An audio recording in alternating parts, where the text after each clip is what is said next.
within and surrounding Baltimore. Don't ask him about preseason games, oh no. Stuffing things in Griffin Basso. Despite it being on the internet, he can call it what he wants, so Glenn Clark Radio. Glenn Clark Radio. Glenn Clark Radio.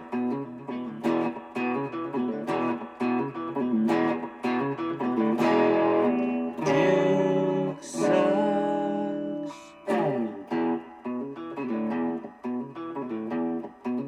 I think all the guys are working really hard to get back. I can tell you that. So we'll see who's back and who practices on Wednesday. I don't really want to comment on any individual guys per se, and I'm looking forward to it. You said you anticipate Lamar playing this week. Same answer. Great, thanks. Very good.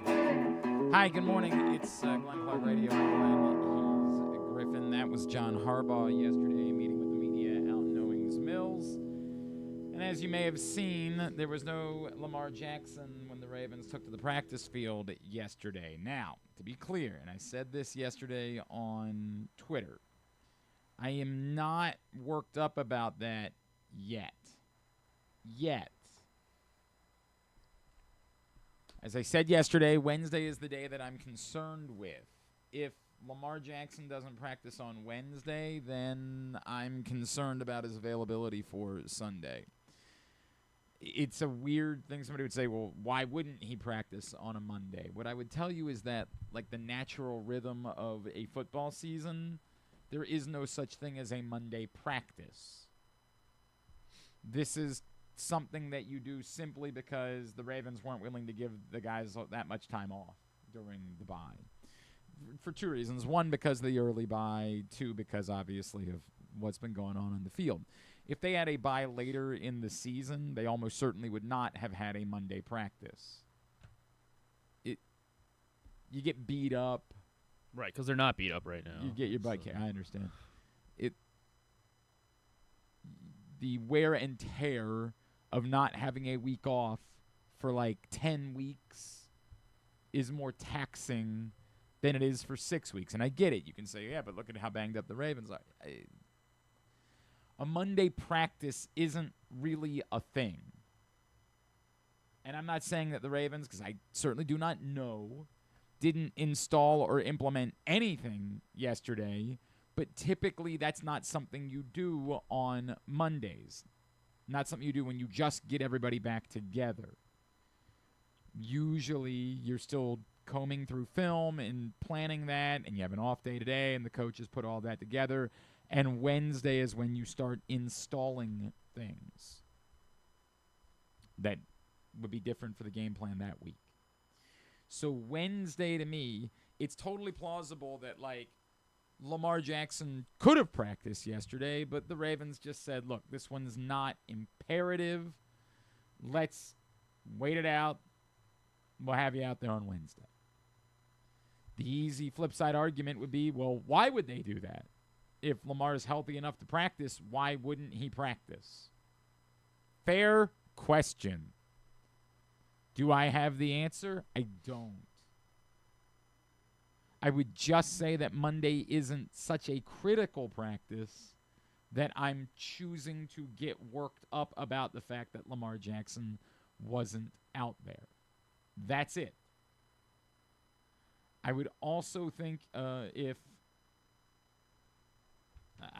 perhaps there was a setback or something along those lines, that perhaps we would already have some sort of report about that. Although, to be fair, the last time we got a report about Lamar Jackson from Ian Rappaport, it was one of the least helpful reports. I don't know where all this 2 to 3 week stuff comes from. And we're right at 2 or 3 weeks. You know? We're moving more towards 4 weeks, yes.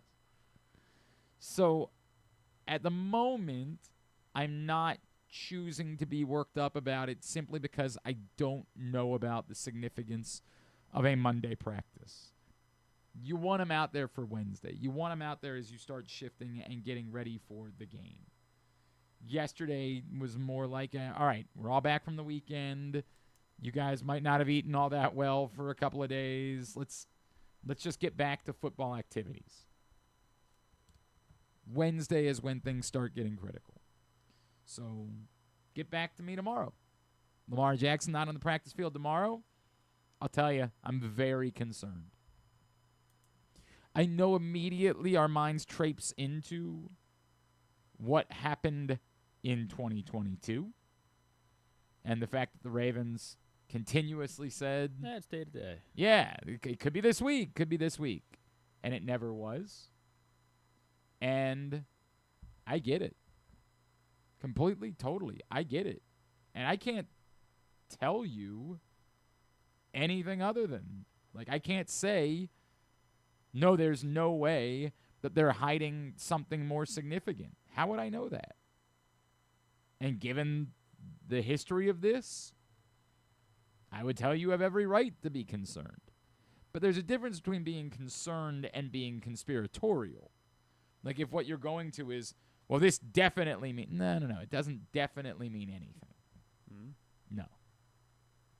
But I understand why it is that you are not inclined to give the Ravens the benefit of the doubt. I do get that part. They've earned that.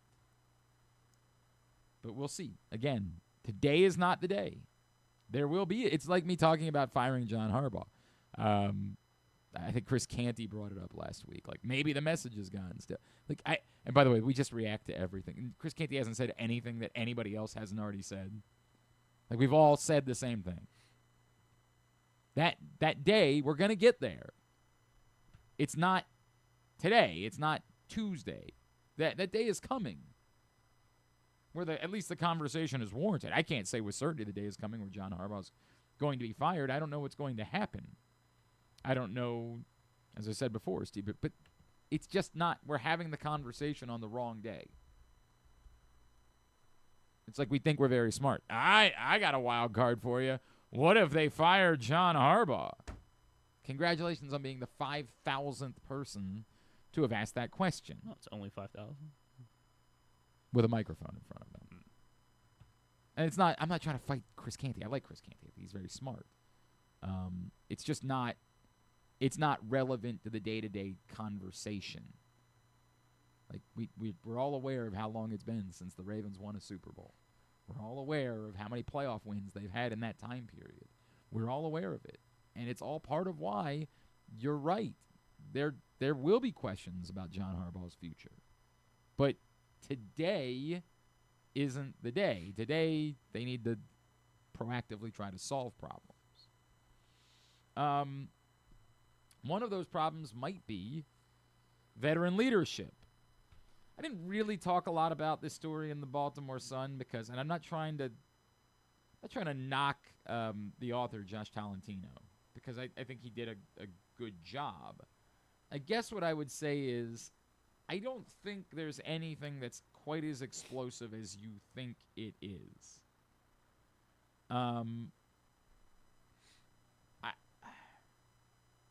He writes a story. The column is, the Ravens lack leadership and accountability. Well, yeah, that's sounds about right, given where they are. But what everybody's reacting to is deeper in the column.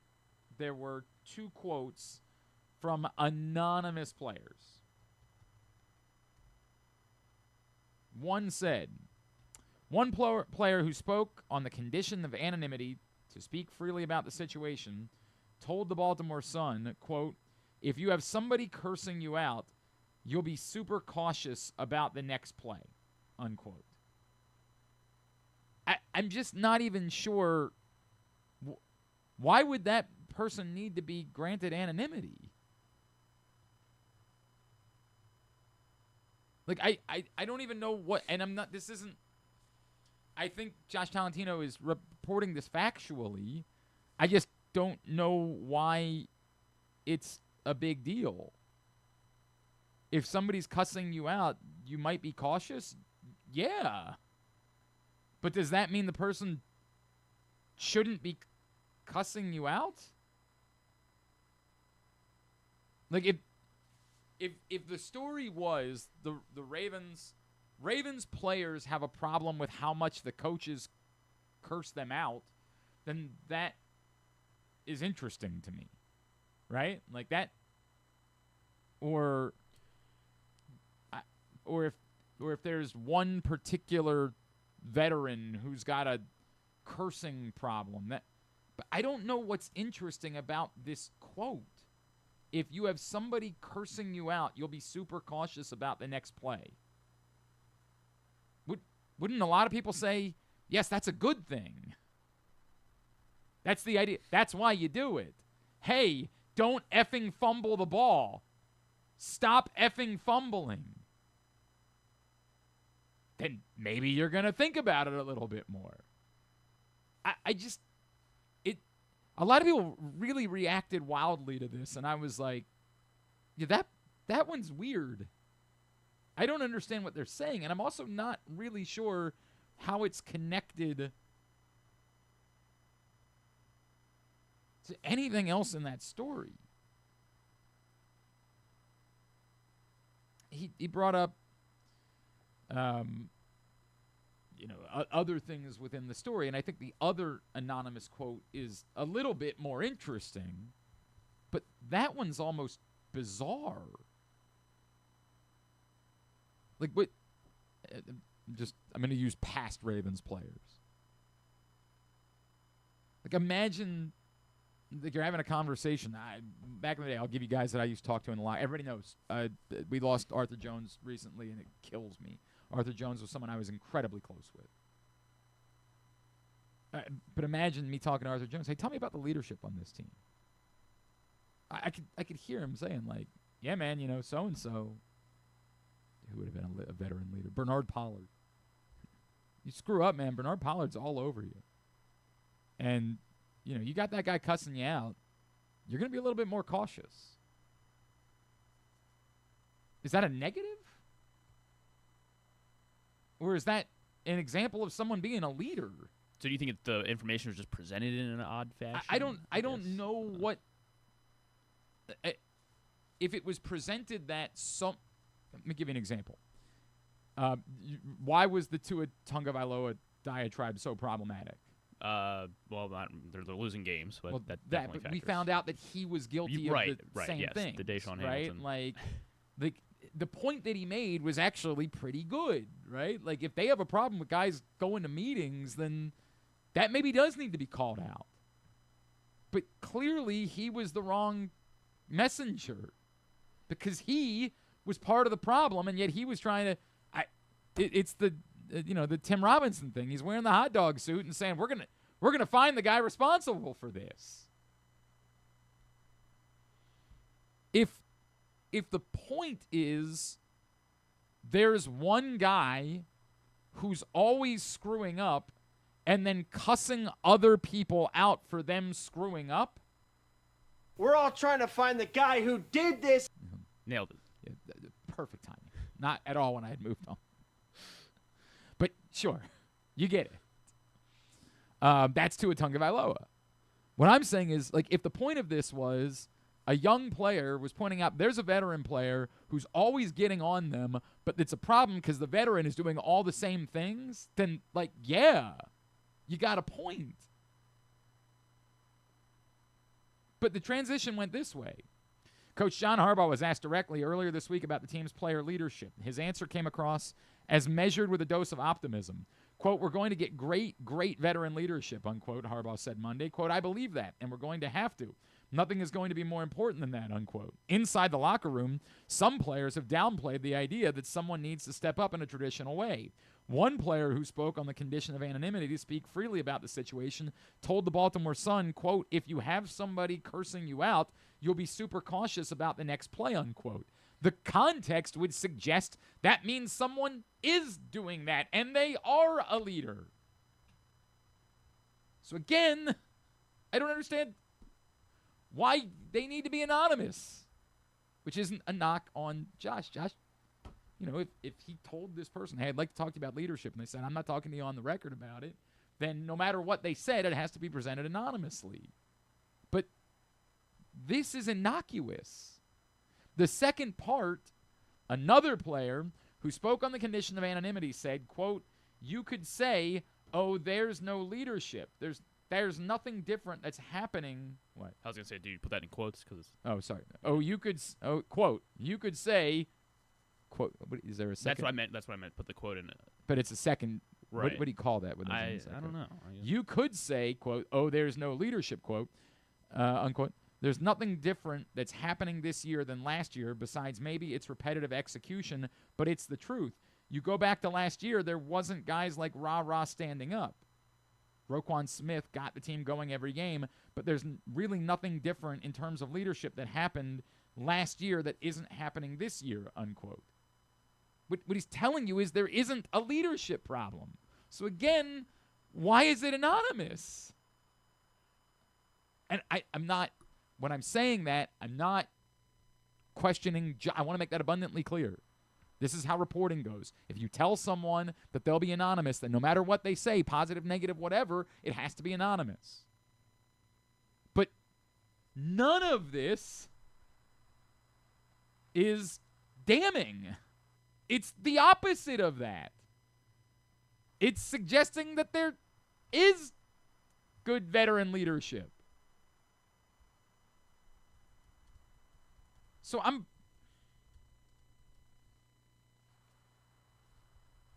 know Marlon Humphrey didn't maybe like something that was written in there because it was referring to something he had said after week 1. And that, so in the story, he quoted Marlon Humphrey as saying, we're just not mature enough as a team yet.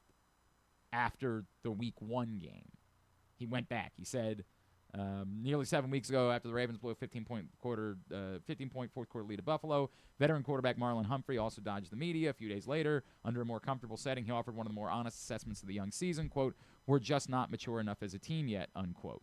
Marlon Humphrey explained yesterday, I wasn't saying that. I told you that's what John Harbaugh said.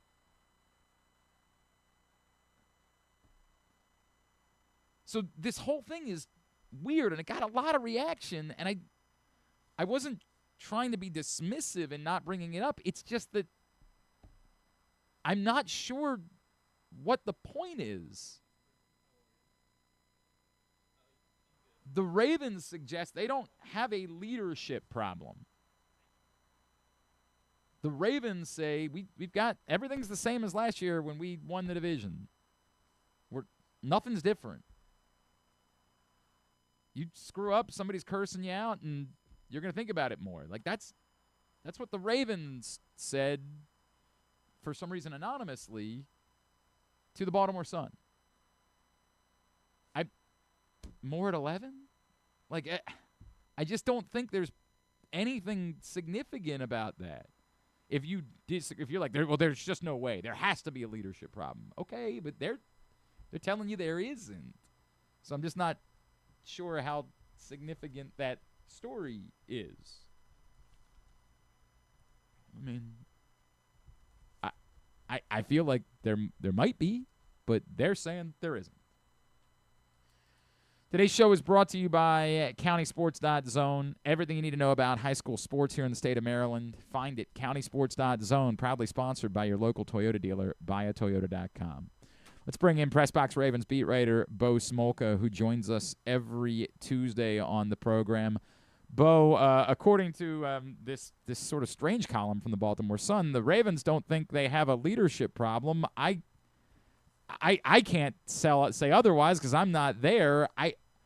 I guess what I would say is, like, isn't everything a problem if you're sitting at 1-5? Like, don't you have to have a leadership problem if you're sitting at 1-5? Yeah, I mean, the short answer is probably yes, and clearly there's. I mean, people aren't happy. They're 1-5. No one's real happy with how things have gone, and I know people are going to talk anonymously and so forth, but. No, there's plenty of frustration to go around. A leadership problem, I don't know. I mean, It's easy to point to that, and maybe it's true. There's a lot going on with it, and clearly there's a lot of frustration in the room. And honestly, nothing's going to change. Start winning some games. I mean, we talked to a few players yesterday, and they're all of the, they say the right things. We're coming out of the bye, we're refreshed, we needed to bye, we're in a good place. Mm-hmm. But they all say, like, we just need to win one. We need to win this week, 1-0 this week kind of thing. Marlon Humphrey must have said it 6 times. But he's right. I mean, if there's ever been a must-win game in October, this is it. If they, that must-win is kind of a phrase that's thrown around loosely, but it absolutely applies this week. If this team goes to 1-6, we can pretty much, say it's over and they start looking over the roster. But anyway, yeah, I think there's frustration in the room. I think there's a lot of there's just a lot of searching. They don't know the answers. And Marlon Humphrey said exactly that. Like we know what we don't have the answers, and that's not comfortable either. Yeah, there's no doubt about it. Bo, obviously everything you said is correct, but the biggest problem is you're facing a must-win game, and you still don't know whether the quarterback's going to play, and I think this is almost this black and white. If Lamar Jackson plays, you have a really good chance. If Lamar Jackson plays, doesn't play, you have next to no chance. I mean, that's based on what we've seen without him in these last 2 games, that would sure seem to be the case. I mean, you got a Bears team that's gotten hot and has won 4 games in a row. And if Lamar Jackson's back and ready to go, then yeah, obviously it changes everything with this team. Now, having said that, they weren't great before he was hurt. But yes, it's a totally different animal if he plays and if he doesn't play. And we'll see. I mean, John Harbaugh was very cool. He wasn't not practicing yesterday. Last week, I think he left the impression that we would probably see him when he mentioned looking ahead to having him back for the Bears game. And then when people asked him to clarify that after the last game, he kind of, we'll see after coming out of the bye. Was not there yesterday. They're off today. Tomorrow they go into their rhythm of their Monday to Wednesday practice. So we will see if he's out there tomorrow. If he's not out there tomorrow, then that really starts to raise some concern. If he's out there tomorrow, then I think there's a very good chance he plays. So all eyes will be on that. Yeah, that's where I am. But yeah, that's a fair assessment. If he's not out there, they are going to have to be a lot better in a lot of ways for them to have a chance to win. And frankly, I would go with Tyler Huntley because I don't see Cooper Rush doing it. That's interesting. PressBox Ravens beat writer Bo Smolka is with us. I get that. I guess my only thought would be, and I think John Harbaugh reiterated last week, even after making the move, that Cooper Rush was still the number 2 quarterback on the team.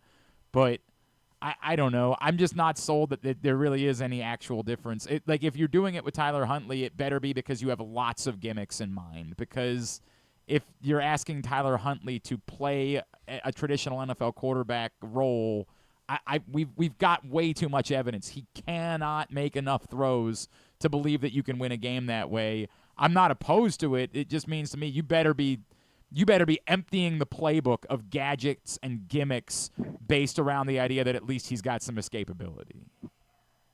Oh, I don't dispute that, and I'm not saying he's going to be some sort of third-string savior here. I'm not sure he's any better than Cooper Rush, but I've seen enough of Cooper Rush to say I'm not sure he can deliver a win for this team in a must-win game. Yeah. So do you try something else? I don't know. Again, maybe the hope is Lamar Jackson's out there. Right. If Tyler Huntley plays, yeah, maybe he's out there and they do empty them, and it is gadgets because I agree with you on his, the passing, the passing ability, all of that is questionable. And maybe we see both quarterbacks, but like I said, that old saying, if you have 2 quarterbacks, you have no quarterbacks. And I think if you have either of them in the game, they're in trouble. But that's the predicament they're in, and we knew all along that this team, they go as Lamar Jackson were to go. If the thought was if he were ever to get hurt, can you have someone that can just bridge him for a few weeks?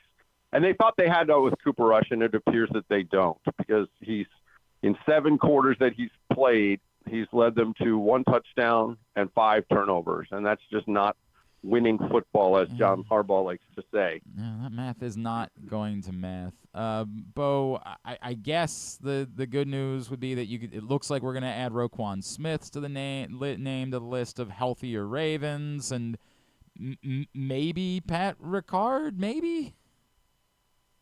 Yeah, Roquan Smith told us yesterday he absolutely is going to play. So, and he spoke yesterday, and if he were not healthy and not able to play, I think he would have not made himself available. He said he's absolutely playing. They would not let me talk to Patrick Ricard yesterday. I tried to, and they told me he wasn't available. But I will say, watching him on the practice field yesterday, he was moving well, and he was like fist bumping guys. He was slapping helmets on during these individual drills. He just looked itching to play, and I have a sense he will play just watching him. But again, we didn't get to talk to him. Maybe he'll be available to us tomorrow or not. I don't know.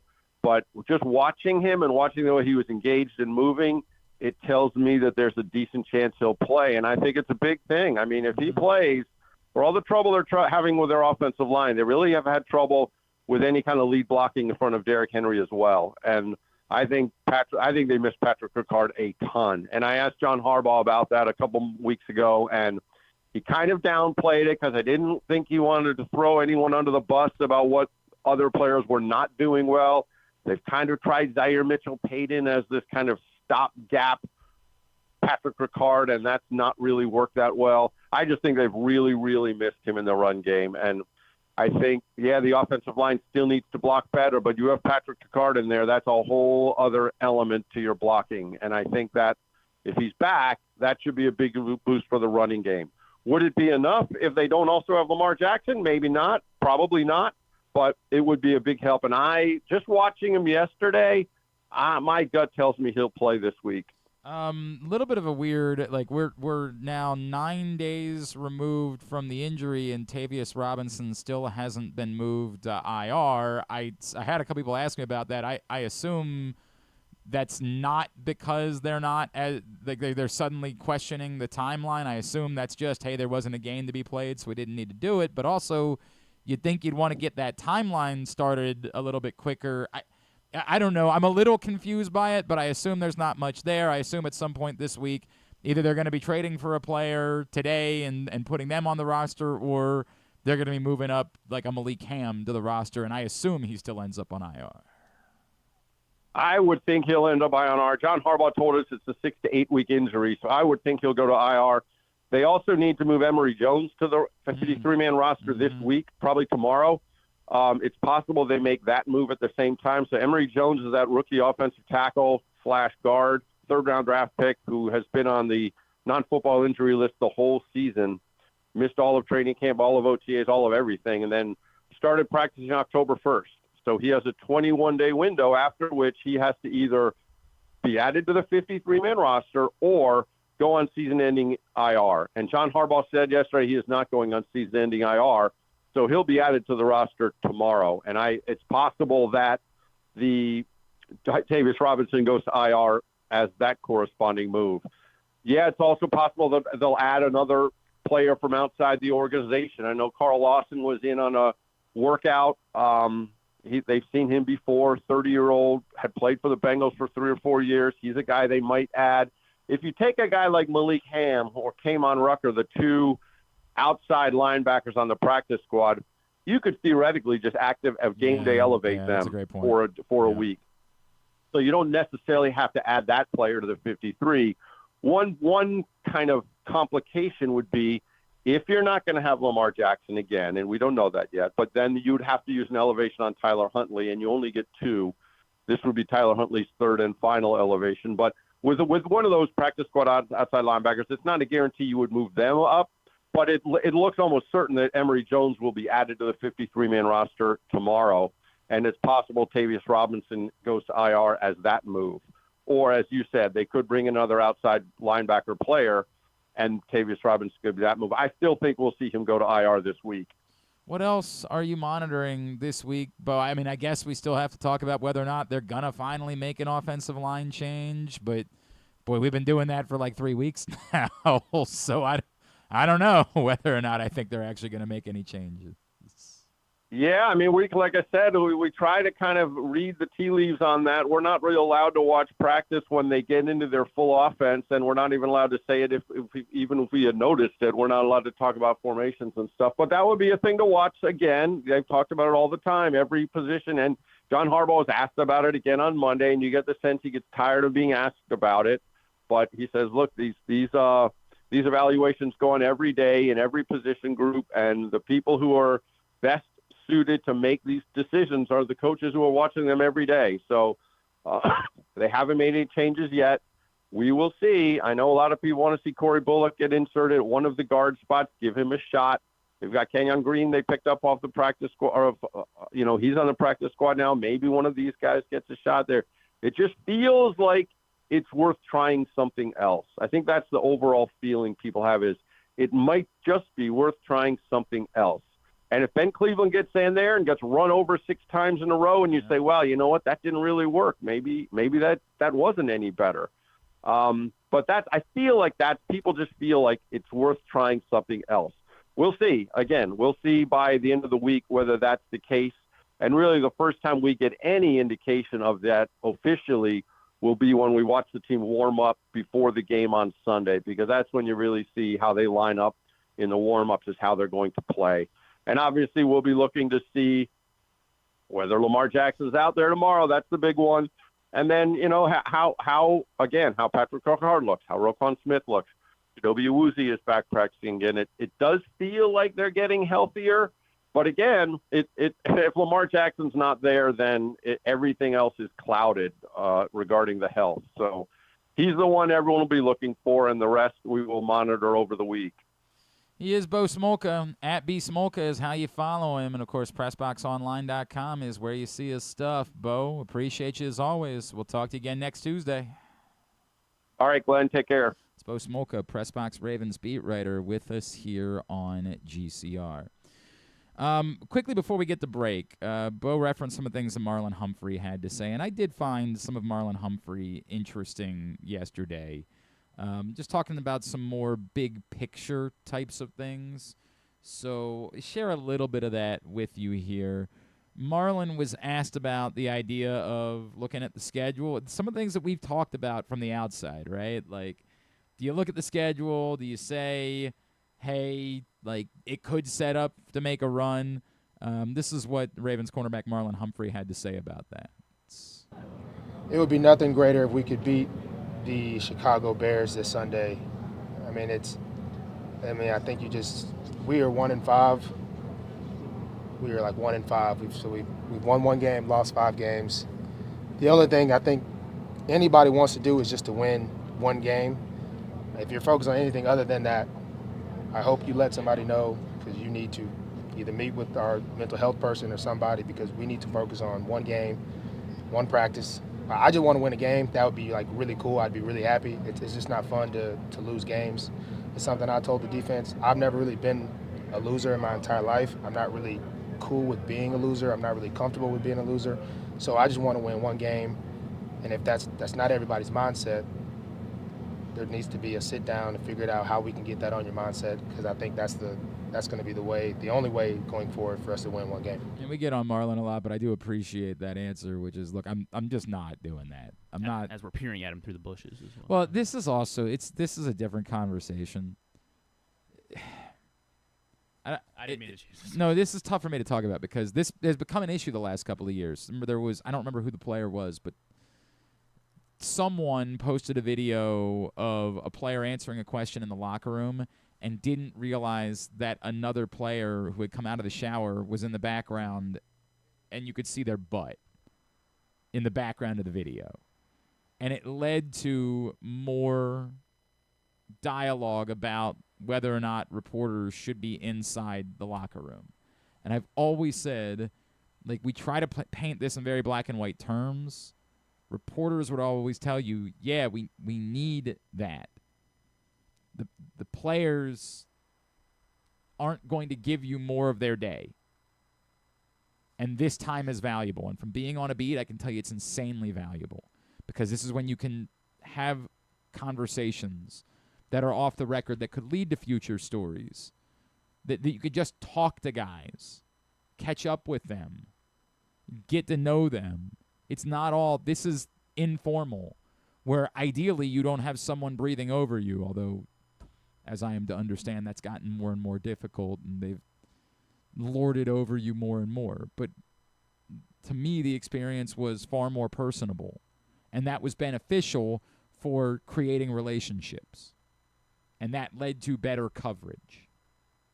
So every time this conversation comes up, immediately the Pro Football Writers Association, of which I am a member, will fight and say, no, we're not doing this.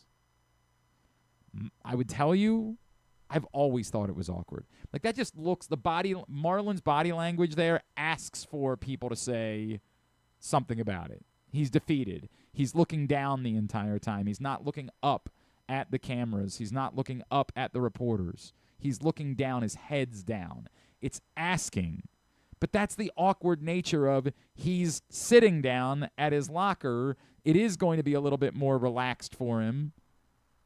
We're going to read into that and say, this is a defeated guy. This is a team that's got a body language problem, when really the reality is just the weird nature of the way that we're doing these interviews. So ideally, he does that at a podium where he's standing up and he's looking, and that presents better body language. But if you do all of that at the podium, then the teams are going to say, well, so you guys don't need to be in the locker room anymore. And this is what makes it's a very complicated conversation. But that, it doesn't look good. I'm telling you that. It looks like a guy who's, I don't know, man. And inevitably somebody's going to see that and say, does this look like somebody who really believes? But that's the awkward nature of the way that we do these sessions. And there's not a correct answer to that conversation. I know we got to take a break. Let me play the other one. Okay. Take a break. Tell Joe I need 5 minutes. I'm sorry. The other one that I was interested in the actual answer from Marlon Humphrey was Cordell asked a question about whether or not they still have faith in the coaches. A pretty pointed, direct question. I think the best thing we've done as players this year is we haven't really questioned the coaches. I think, even though we have a losing, record, obviously there really hasn't been a lot of, turmoil and guys turning on each other. I feel like we have been in this all together. I think if there's one positive for the first half, I would say it would be that. There has definitely been a want to, there's been a trust there. And, I do believe that we are very close. It just, close in this league is not enough. You just got to do it. And everybody in our room is definitely still on the mindset that we still can do it. And I believe we can, and I think everyone else believes as well. So it's another opportunity to go out there and try to do it. By the way, I would tell you, just to follow up on the stuff from Josh Talentino, in what I've asked of the guys that I can get to talk to me, like, is there a bigger problem? This is the answer I've gotten back. We're just kind of shocked. No, there's not turmoil. There's not panic. There's not, anything. It's not anything like that. It's that we're all kind of shocked. And I would tell you that, like, one player reminded me that before the season began, they thought they might be going undefeated. Like, there was actual conversation about, in the locker room, could we go 17-0? And the way things have gone from there has just left them shell-shocked. Now, no excuse for that. None. Zero. But everybody that wants there, and I think that's what we all want there to be an easy, well, they've lost, Chris Canty, the message has gone stale. Marlon Humphrey's like, dude, the coaches aren't the problem. We all want it to be simple. Well, there's not enough veteran leadership. Dude, there's nothing different than last year. The only thing I can give you that I have been told directly by a Ravens player and indirectly by another, we are shell-shocked. We thought this was a literal undefeated caliber team, and we haven't recovered from that. Stan the Fan Charles, Ross Grimsley, Luke Jackson will get together later today to preview the World Series. Facebook.com/PressBoxSports. Coming up at about 5 o'clock. If you miss it live, YouTube.com/PressBoxOnline. As always, their shows brought to you by the Costa Sin and the all-new Costa Sin, now open in Timonium at the Grandstand. Joe Serpico joins us next to preview Waiver-Wire Wednesday. It's Glenn Clark Radio. Game day hits different with Live Casino's Big Plays, Big Pays hot seats. Head to Sports and Social on select Sundays and Mondays in October. We'll draw 10 hot seat winners every hour. When the home team scores, we'll double the prize pool. Plus, we'll give away $50 Sports and Social gift cards with every touchdown. Watch and win at Live Casino. At Arundel Mills, must be 21. Please play responsibly. For help, visit mdgamblinghelp.org or call 1-800-GAMBLER.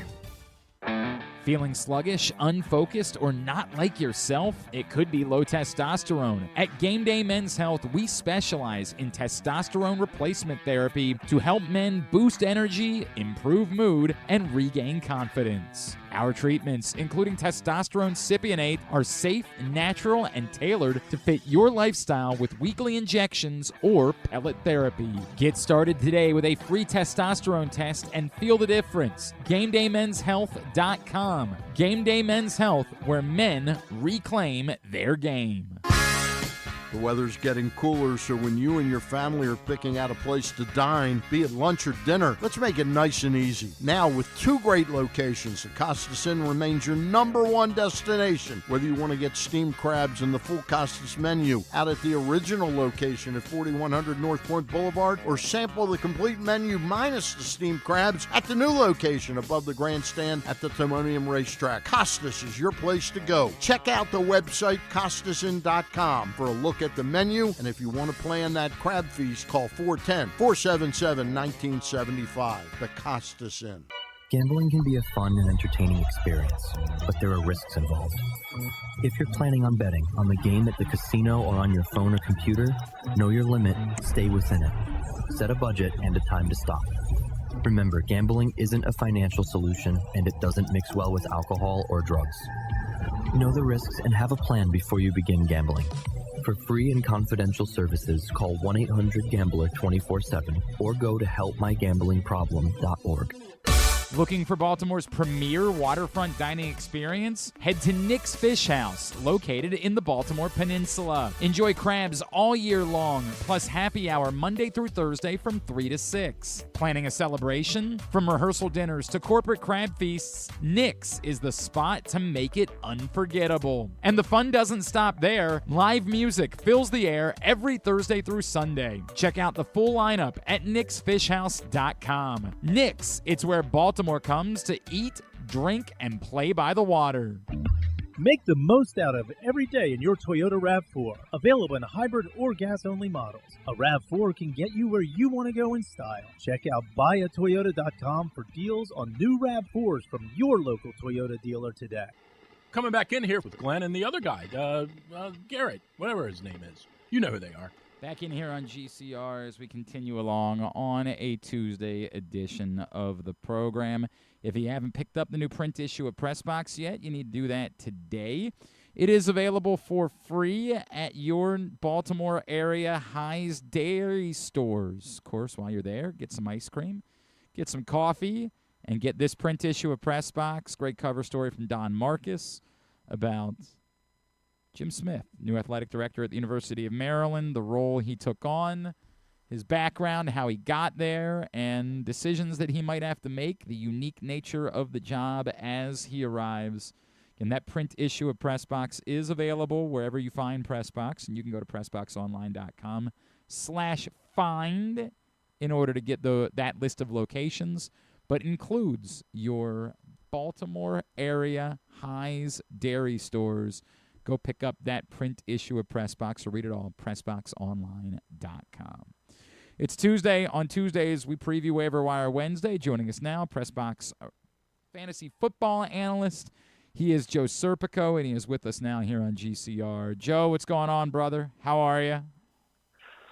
I'm doing well, especially since I beat you last night in our PressBox League, thanks to K-Dot. Yeah, S-ed the bed big time. I thought my guy Arthur Millette was going to get me a win because he ripped the ball away from K-Dot and for an intercept. I'm like, yeah, Arthur's doing that for me, my old buddy.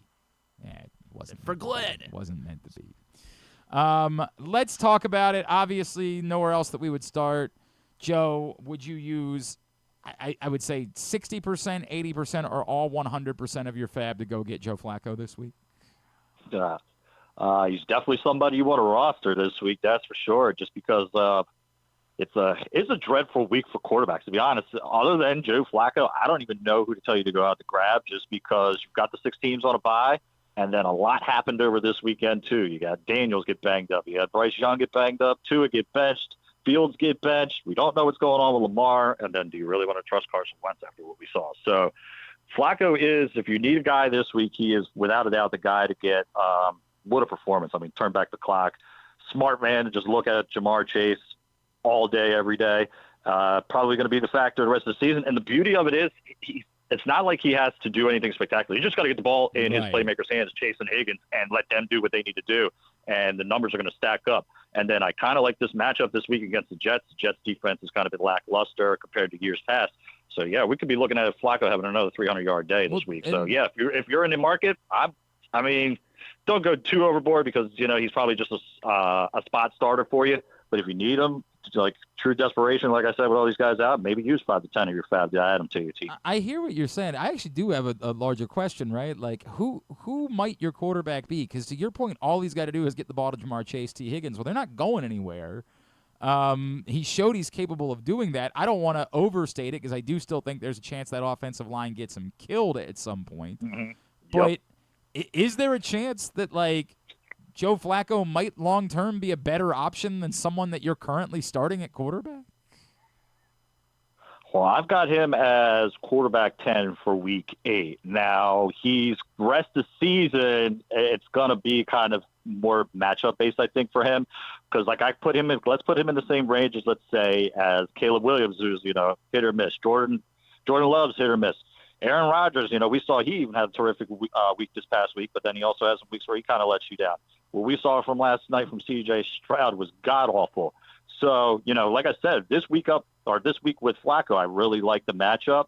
Moving forward, I think he is somebody that's going to be more matchup-based because, you said it. My same fear as well, that O-line is just so bad, and we all know that Flacco's kind of a statue back there. So that could be something we need to worry about down the road, but at least for right now, Flacco's the guy. And, again, we got 4 more teams on a bye next week and another 4 after that, too. So he might be a guy to hold on to at least for a couple of weeks, considering what you're like. Let's say if you're a Daniels guy, and he is out for extended time, you might be forced to play Flacco moving forward. Let's talk about Oronde Gadsden because that appears to me to be like the real. Hey, if there's a guy worth spending some fab on, it would seem to be that it's him.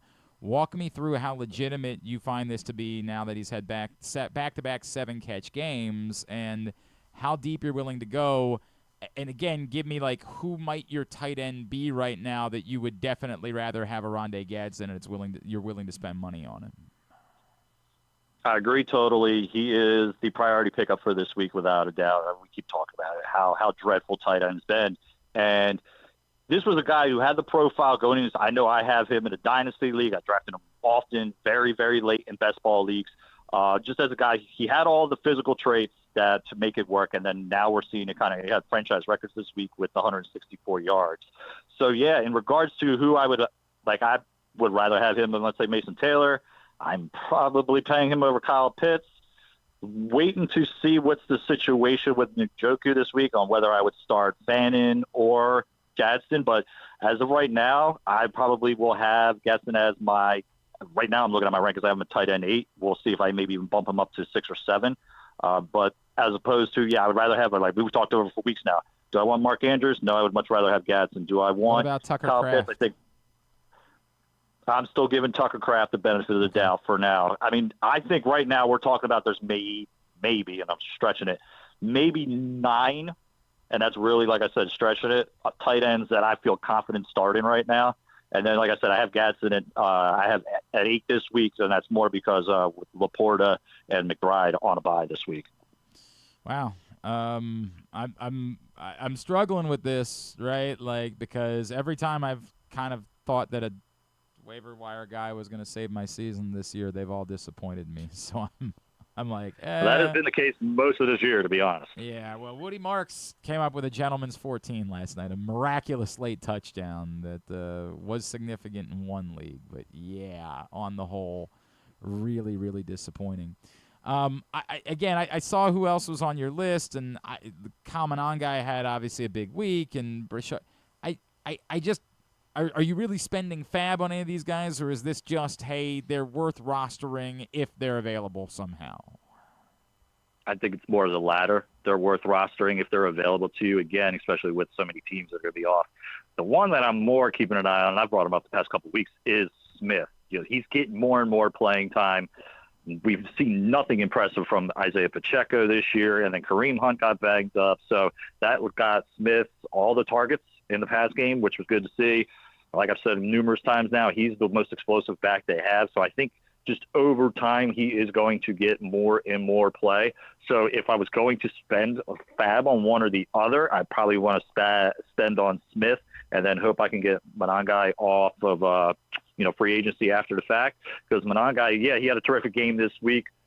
Could you possibly start him this week against the Ravens? Because, like I said, all these teams on a bye, maybe. But I do think there's better options out there. But now if you're a DeAndre Swift owner, I 1,000% would recommend going to get Monangai just because we saw when he does get the added opportunities, he is going to be a factor. How are we feeling about Kamani Vidal after we went hard for him?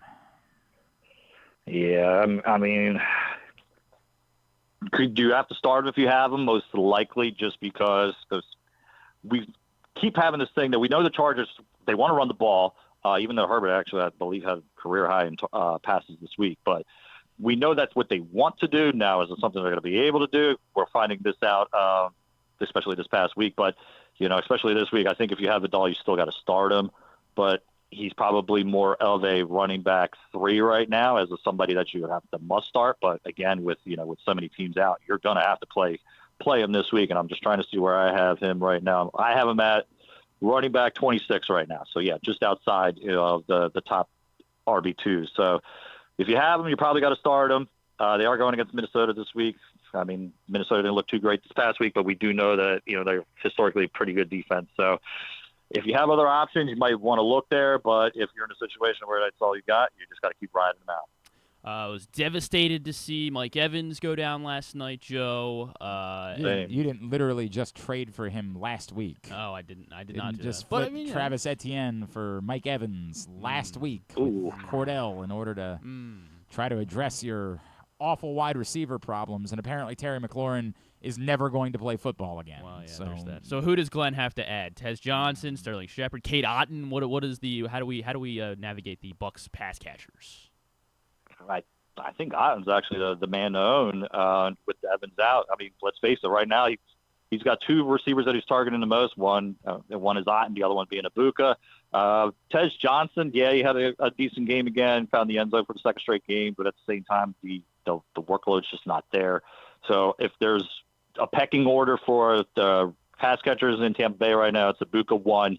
Otten 2, probably Tez Johnson be 3 there, and then after that, it's kind of a crapshoot. But if that's the order you're kind of talking about, I would probably go with Kate Otten there. I believe I have him as a tight end 10 this week, just because of the injuries to Mike Evans and Chris Godwin. Again, you playing him over Mark Andrews? Yes. Okay. Yep. Yeah, I'm not even overthinking. I mean, let's face it. Until we see Mark Andrews do something other than find the end zone, don't get me wrong, we want that, but it's just the target share is not there. I will rely on a guy that I know is getting consistent, 7 to 10 targets, as opposed to Andrews is, 1 week he's got 2 catches, the next week he's got 4, and then, he finds the end zone, and it's the only way he can points on it. What are some other, hey, if you're in bye week hell, like this might be a guy that could help you this week, but don't go crazy types of players? Yeah, there's a handful of wide receivers. Tez Johnson was one of those guys. If you're truly in desperation mode, I guess you can kind of try a flyer on him. We need to figure out what's going to go on with Nico Collins, if that's going to be something that might knock him out this week. He got banged up at the end of the game last night. Jalen Noel, the rookie, kind of stepped up as the slot guy, and then it could also be Jaden Higgins. Now, we are talking about 2 guys. These are ultimate flyers here. 2 other guys you can maybe consider. I'm probably leaning more towards, of these 2, probably lean more Troy Franklin after he got the 10 targets versus the Giants. I know, Xavier Legette had the big game this week, but he basically did next to nothing the 2 weeks prior, so that could have been like a 1 week wonder. But that could also be a case where with Andy Dalton in as the starter, maybe that offense has a little juice to it. But, again, those are like ultimate flyers. And, again, those are not guys that I'm probably spending any bad money on. But there are guys like if you need to have a bye week fill-in, those are some options there. If you're looking for a running back to stash moving forward, it's Isaiah Davis. We talked about these rumors with Breece Hall. If he does get moved, Davis becomes the guy there. So if you're looking for somebody and I know it's hard to stash with, by the way, with 6 teams on bye. Tyrod a viable play? No. Okay. I mean, other than Cincinnati. Maybe Breece Hall, that's really the only guy that I'm probably trusting on the Jets offense right now, just because, I mean, it's just bad. Bad. I don't disagree with you. But so is most of everything else happening in fantasy football right now, Joe. So you got to find something somewhere, somehow that can do something for you. All right. Anything else that you got on your mind for this week? The only other maybe running back situation to follow is what's going on with the Saints. Now that Kendrick Miller, guys, looks like he's out for the season with a torn ACL. And, again, Kamara's in those trade rumors. So maybe Devin Neal is somebody to keep an eye on. Again, just another guy to kind of stash at the end of your bench there in hopes of a trade that maybe goes through. But, yeah, it was kind of weird. Like, even when I was writing up the piece for this week, I was like, okay, we got 6 teams on a bye. Who am I going to put on there? And it's like, well, there's really not anybody that has, like, long-term value. And like you kind of said before, it's kind of been like that for most of the season when it's come to waivers. It's been a couple one-hit wonders here or there, but it's been very hard to find a guy that is somebody you can trustworthy moving forward. So these next couple of weeks with all these buys are going to be a little bit rough for everybody in fantasy. Speaking of a guy on bye, just because I'm looking at him on my team right now and he's been on my bench, Marvin Harrison Jr., what do I do about him? Like, I can't drop him, can I? No, I mean, it's hard to drop him. Yeah. Honestly, I'm considering dropping Kyler Murray in our PressBox league because I have him, and I'm just fed up with that whole situation there. But no, I mean, you still have to hold on to him just because he is the number. Well, I guess he's technically the 2 because McBride's definitely the 1 there. But the talent is there. It's just whoever's that quarterback for them, just for whatever reason, can't get him the ball. And then he does seem to have a case of the drops this year, which never would have thought that coming out last year. But can't drop him, but I could totally understand why you wouldn't want to start him the next week. There you go. That's Joe Serpico. Rough out there. It is rough out there, isn't it? PressBox Fantasy Football Analyst at Joe Serp. That's how you follow him. PressBoxOnline.com is where you see his stuff. Joe, appreciate you, buddy. Let's talk again next Tuesday. Thank you as always. Absolutely. Hopefully I got a little bit more for you next week, too. Yeah, I hope. Something that can save this. Thanks, Joe. Joe Serpico with us as he has every Tuesday to preview Waiver-Wire Wednesday. Appreciate Mike Evans. Very excited to have him back. Draws the flag early. I'm like, yeah, all right. This is why I went out and got him. I'm getting Mike freaking Evans, baby. And even he looked like he still caught the ball on the one. I'm still it looked like he still had it after through the ground. Whatever. He's just been one of my favorite players. Yeah, too. Because he's always. He's been playing football since I was 12. He's the steadiest. Him and Keenan Allen. Yeah. Somehow we're gonna look up. It's gonna be the year is gonna be 2043, and they're still going for 1,000 yards. It's insane. I think I had both 2 years ago in one of my leagues. I had both Keenan Allen and Mike Evans as my wide receivers, my top 2 wide receivers, and I was like, I feel like I'm in 8th grade again. This is and they were still very productive. Yes, they were. They are this. We're up until when healthy. They both are this year. How about we went back and looked a second. What was the wording on the replay last night? Where the one where Kate Otten dove for the first down. At this point, I think I had didn't baseball involved. Get there, but they said he did. They went back, they reviewed it. They said first down, but then they reviewed it again. Hang on a second. I gotta make sure. Second. I think it was the phrasing was second look. We took a second look. Hang on a second. I don't know if this is the right audio you want. See what it sounds like. This would be courtesy of ESPN. If it's someone screaming and cursing, then it's probably not. But man, I don't know. What it could be. I don't know. I didn't prepare this. This was on the field here. Knee is down now, and he is right at the marker. On the field is a catch and then a fumble. By rule, on 4th down, only the fumbler can advance the ball. The fumbler is on the field here. They're not, it doesn't have the second look part. They announced. All right. They announced. They came back and said on a second look. I wish they could find it. Anyway, the moral of the story is they asked about it. The pool reporter asked. Tom Pelissero shared this morning. NFL Vice President of Instant Replay Mark Butterworth to pool reporter Nolan Bianchi on the second look overturn in Detroit. Quote, "We were having issues with referees' official-to-official communication system, which was why he was brought back to the monitor."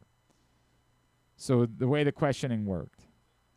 Question, on the fourth quarter completion to Cade Otton, did Lions coach Dan Campbell specify that he was challenging what he was challenging when the challenge flag was initially thrown? Answer, yes, Coach Campbell was challenging the line to gain.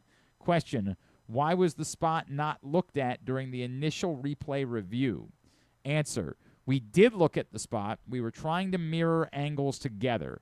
Later in the process, we received an enhanced view from broadcast that showed that when the knee was down, the ball was short of the line to gain. We were having issues with the referee's O2O, official-to-official communication system, which is why he was brought back to the monitor. We did not show him anything on the screen at that point. It was simply to communicate, to clean up the ruling on the field. Question, so it was a broadcast camera that prompted the second replay. Answer, yes, it was a broadcast camera, an enhanced view on the broadcast camera. Question, what is the protocol for overturning an aspect of a play that a team did not specifically challenge? Answer, so when a team challenges or the replay official stops the game, by rule, all reviewable aspects of the play are under review. And by the way, of course, I love my old friend Mark Zeno, but of course he's the first reply guy on this. Mark says, except if they see a face mask on the review, they can't call it, so his last sentence is only partially true. No, the last sentence is completely true, Mark. Should we call Mark, fight him? By rule, all reviewable aspects of the play are under review. That's not reviewable. That's the reason. What he said is true. You just don't like the rule, which I understand. And you might well have a point. Mark, love you, buddy. But you're wrong. And, of course, you're the first reply guy. Of course you are. Love it. It was just bizarre. They announced the thing, and they come back, and they're like, hey, we took a second look. Like, what? And I'm still not even sure. Wow. Even watching it again, I'm like, you're sure? They called it a fumble, and then but that part isn't the relevant part. The relevant part wasn't the fumble. The relevant part was, did he get to the line? They came back. They announced first down. It was a fourth down play. Right.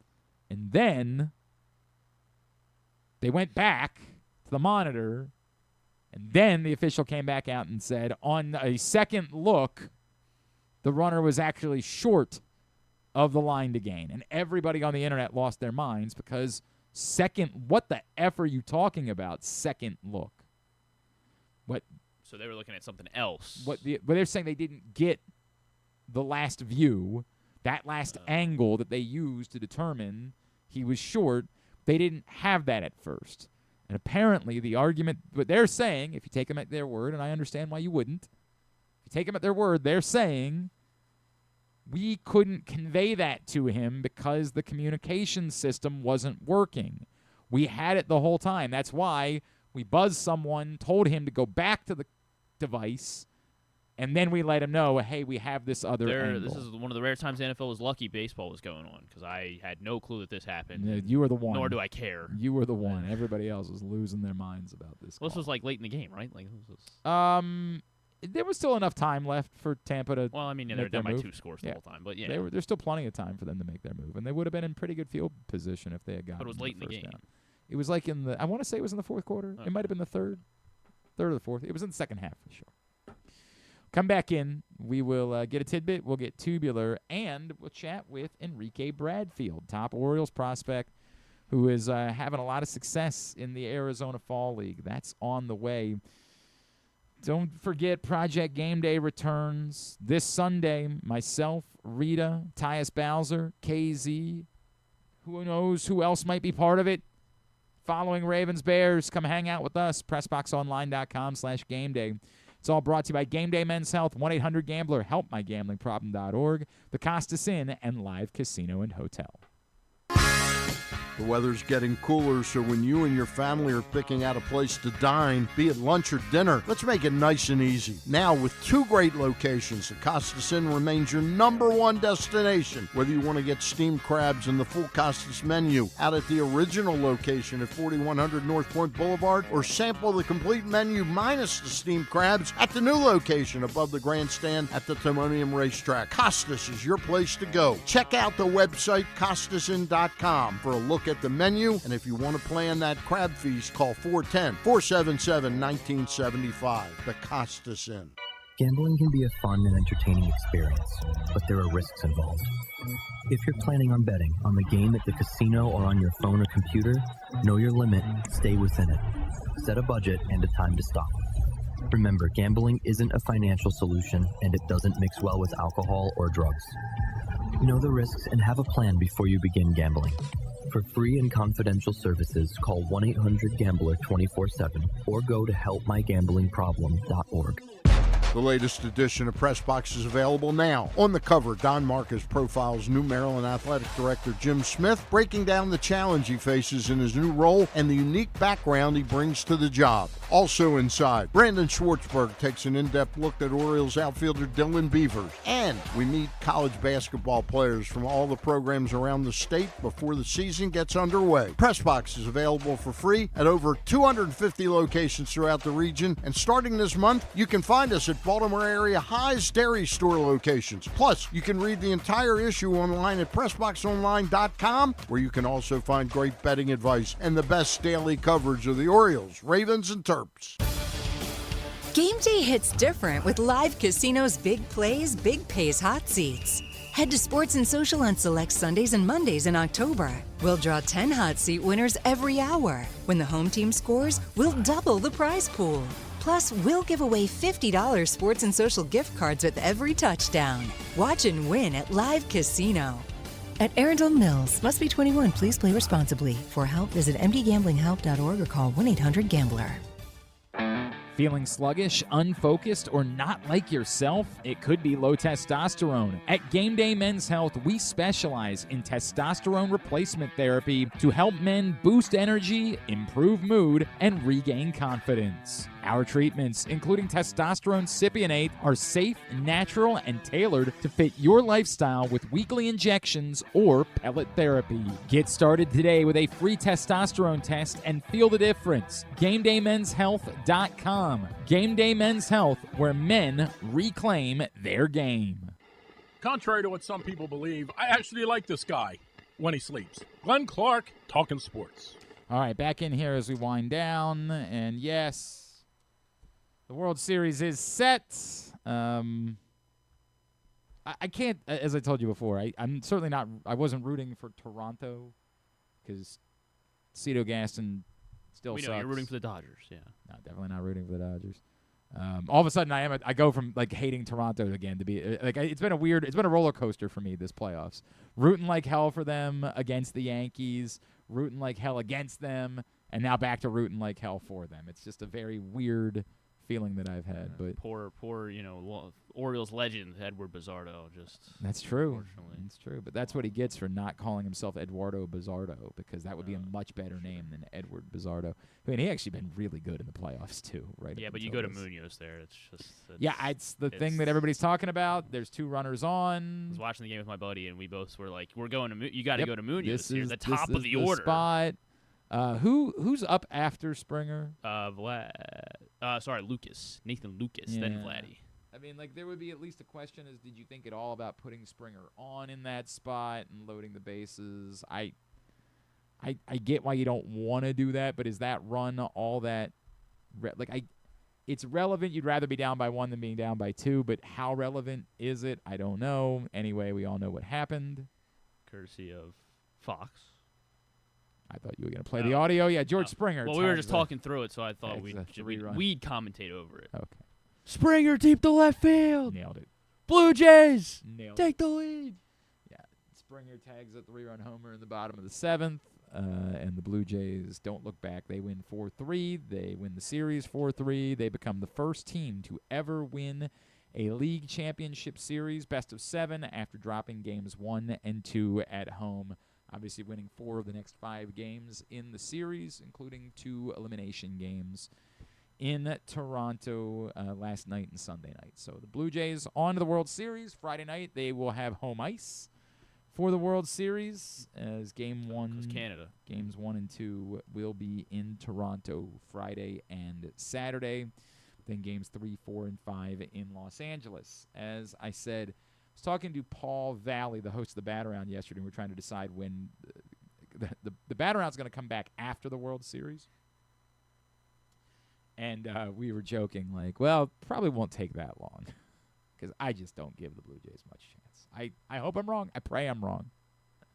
I pray that, You think they'll end it in, 2 games? What, 2 games? Yeah, I don't think so. I would be stunned if the series went back to Toronto for games 6 and 7.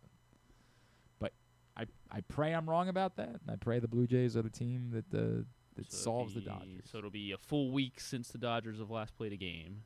Yeah, they played Friday night, and they won't play again. But yeah, I mean, if the Friday pitching night is doing what it's doing, it doesn't. They're really gonna matter. be. They're gonna. What order? What order are they? Are they going Yamamoto 1, or I guess you go Snell? Yeah, like has it just been working? So why mess with it, right? Yeah. Go Snell, Yamamoto, Glasnow, Ohtani.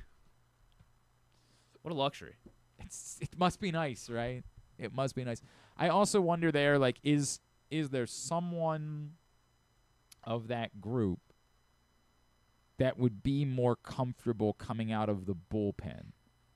So you could make the argument that maybe you don't want Ohtani pitching Game 4, because if you need someone to come out of the bullpen in a hypothetical Game 7, which I know I just said I don't think is going to happen, but they can't think that way.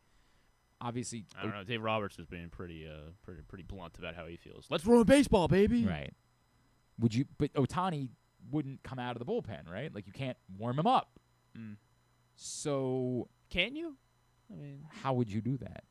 I mean, you just while you guys, he just walks out there. Right, but what if he has to hit that inning? Well, I mean, he can warm up while you're playing defense. Oh, you're saying that you just send him to the bullpen, but you'd have to know for sure that you're going. You'd have to go to pretty dramatic steps in order to be able to do that. You'd have to know exactly. And also, when, I mean, he's warming up. Yeah, I mean, back to Little League days. He's what just I'm warming saying up is, while are you he's better off. While the Are you better off pitching Ohtani in Game 3, having him available to start Game 7, and then having whoever starts Game 4 be available out of the bullpen as needed in a hypothetical Game 7? But I get it. I get why you'd want Ohtani. So you're ruling Ohtani out as a bullpen arm completely. I'm not saying completely, but that's Game 7. If it's Game 7 of the World Series, Ohtani's going to go warm up in the middle of the inning. I mean, I think. Yeah, but then you have to know you're going to him to start the next inning, right? Like, I mean, but teams have had guys get hot for 5 innings straight before, so it's like. What do you mean?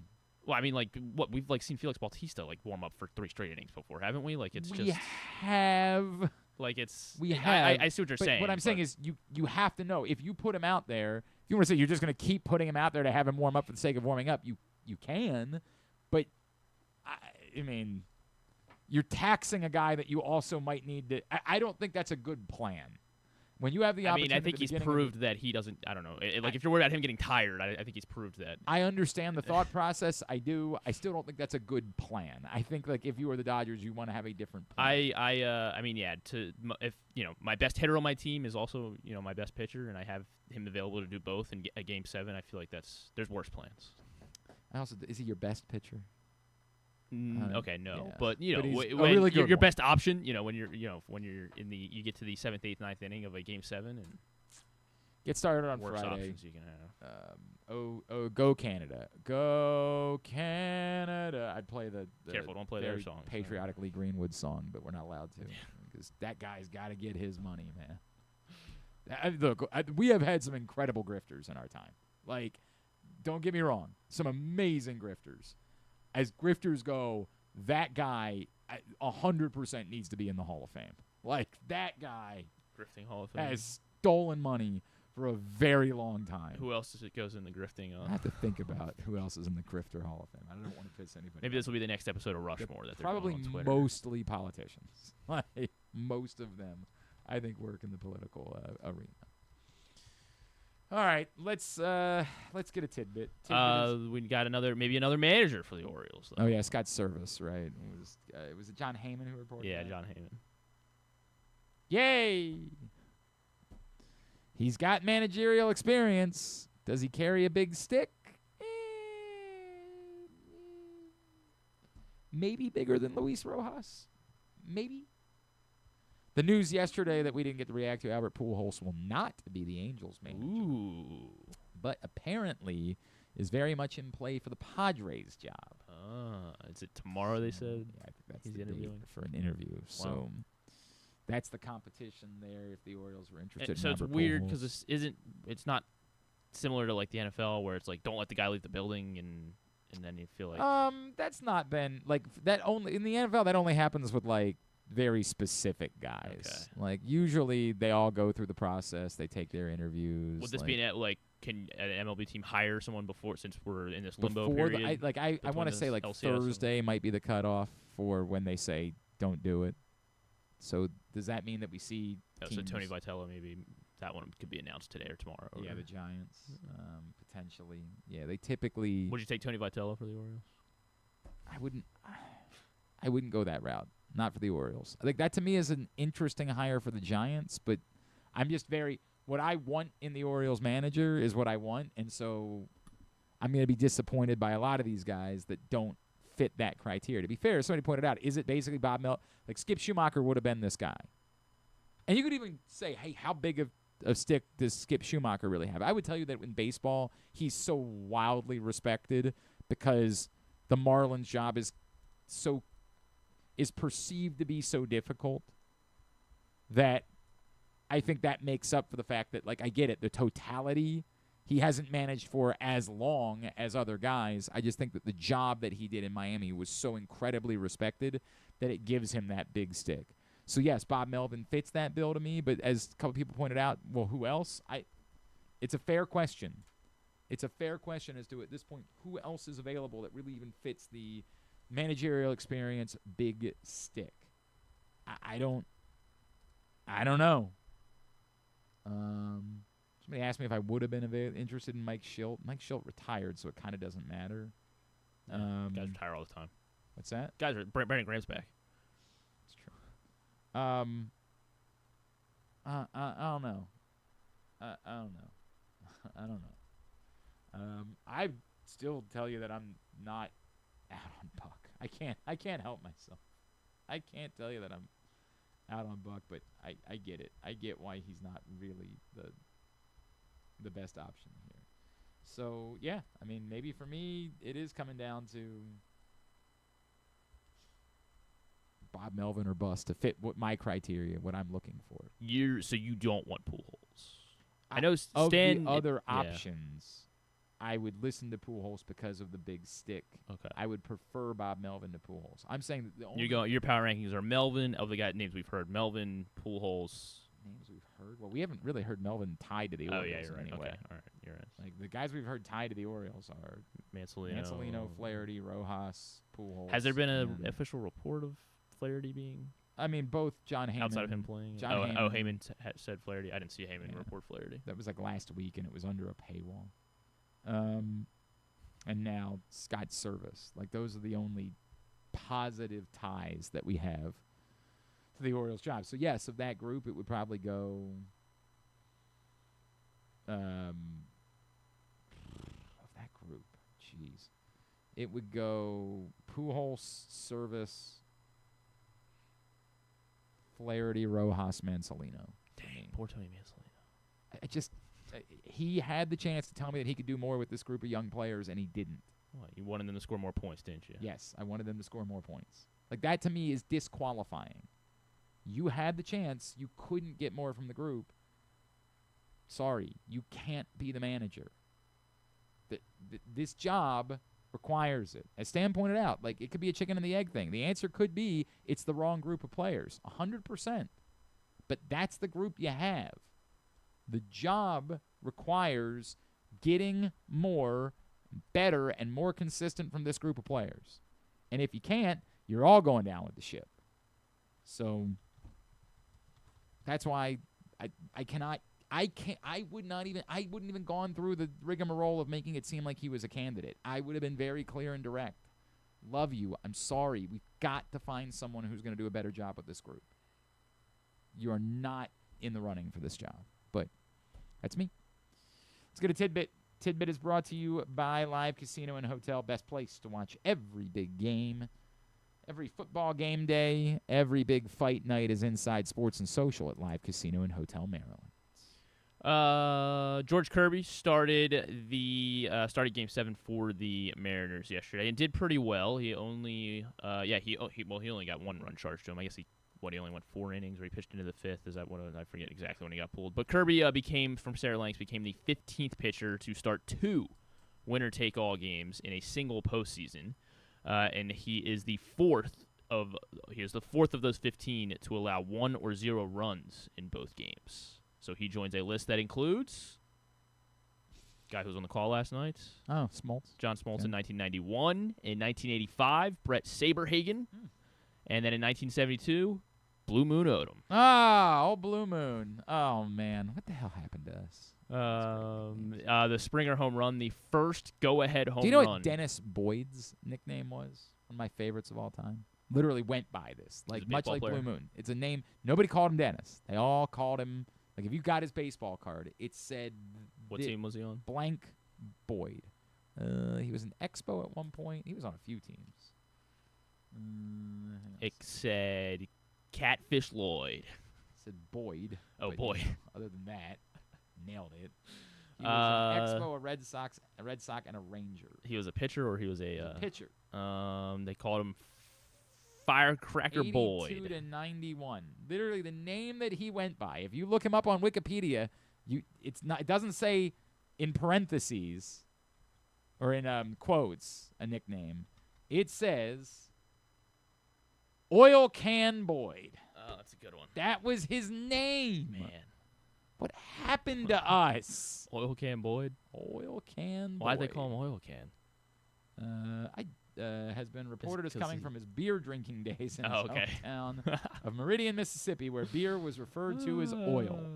Good. That was his name. We didn't just, like, it's not the big dumper, like, it's a nickname. We still call him Cal Raleigh when it comes to play. When he came into a game, they said, and now entering for the Montreal Expos, Oil Can Boyd. So should we go back to those days then? Yes. Instead, he's no longer Cal Raleigh. He's Big Dumper Raleigh. Yes, we should go back to those. We were a proper society. Go ahead. First go-ahead home run when trailing by multiple runs in the 7th inning or later in Game 7 history. That was George Springer last night with the 3-run homer, down 3-1, and then putting them on top 4-3. First go-ahead home run when trailing by 2 or more runs in the 7th or later of a Game 7. So yeah, pretty improbable homer there from George Springer. It was the Blue Jays' 4th team to win a 7-game series despite losing the first 2 games at home. But none of them were in the league championship. No, this was the other 3 were all in the World Series. I believe it was the Red Sox in '86. 86 is right. The Red Sox did not win. Well, that's what I meant. They lost. Sorry. Oh, the Red Sox. The Mets. Oh, okay. Yeah, the Red Sox, Mets. Yes. Okay. Mets lost the first couple games. And then correct. The Yankees, Braves in '96. Yes, '96. I don't remember what the other one. The first one was '85, Kansas City. Okay. Yes. And then so all 3 were in the World Series. A quick one about Aronde Gadsden, the second, since we were talking about Aronde Gadsden. He became the 5th tight end since 2000 to hit 300 receiving yards in his first 5 career games. since 2000. You're supposed to. Tony Gonzalez. No. The problem is you don't know who started hot and who it didn't come on until later. Mark Andrews, Rob Gronkowski, Jason Witten, Antonio Gates. Great. Brock Bowers. Brock Bowers. How about Trey McBride, George Kittle, Sam Laporta, Zach Ertz, Dallas Goedert, Aaron Hernandez. Aaron Hernandez. Oh, good. Gone Jimmy forever. Graham. No. Greg Olson. No. Todd both, Heap. both recent. Both recent. What year? I don't know. One a fellow rookie this year. Rookie this year. Harold Fannin. Not Harold Fannin. Tyler Warren. Yes, Tyler Warren. And then the other was a top 10 pick in Kyle Pitts. Yes, Kyle Pitts. Yes. There you go. Rondé Gatson the second. A list of joins names. that. That's what that. It's a strong list of names. All right, here's what's coming up totally tubular-wise. Tubular is brought to you by Game Day Men's Health in Owings Mills, Frederick, and Columbia. Telling you, peptide proteins have been very beneficial for me. That I really thought I was low T. Turns out I just need a little bit of a boost, and peptide proteins have been huge in providing me that boost. You might be low T. Get a free testosterone test from Game Day Men's Health in Owings Mills, Frederick, or Columbia. If you're dealing with performance issues in the bedroom, stubborn belly fat that just won't come off, you're a man of a certain age, and things just aren't what they used to be. GameDayMen'sHealth.com is the website. Give them a call. 443-264-4454 in Owings Mills, 443-266-3505 in Columbia, 240-931-3717 in Frederick. Game Day Men's Health. Here's what's coming up tonight, totally tubular-wise. We've all been waiting for it. The NBA is back. Hooray. And all of you mouth breathers that are going to go on about, oh, we get to hear Round Ball Rock because it's on NBC. Remember, that's what's likely ruining inside the NBA. Round Ball Rock or NBC having the NBA. Okay. Is that it stole us away from TNT. Well, I understand the show's going to be on ESPN. I am still not convinced that it's just going to all be the same and it's not going to be bastardized because it's on ESPN. So stop me, spare me. They'll add your friend. It's just good to hear Round Ball Rock. Rockets Thunder at 7:30. Kevin Durant's debut with the Houston Rockets and Warriors Lakers 10 o'clock on ESPN. Mike Tirico's calling one of those games. Which game is he calling? Thank you. Very helpful. I don't know. Very helpful. You have a set of Chad Powers tonight, or is there more sports? I didn't. What are you doing? I just asked what game Mike Tirico was calling. Well, I know you're going to look into that. I was going to fill the air. Lord. Only Murders. Lord. In the building. Wife Swap, the Real Housewives edition on Bravo. If anyone's into that. Mike Tirico is calling the first game, the Rockets Thunder game. And then it's he's with Reggie Miller and Jamal Crawford, and then Noah Eagle and Grant Hill will do the other game. So there's that. What else? Oh, UMBC Soccer taking on George Washington this afternoon at 3 on ESPN+. And the Capitals host the Kraken tonight at 7 on Monumental. Everything else, find it at glennclarkradio.com.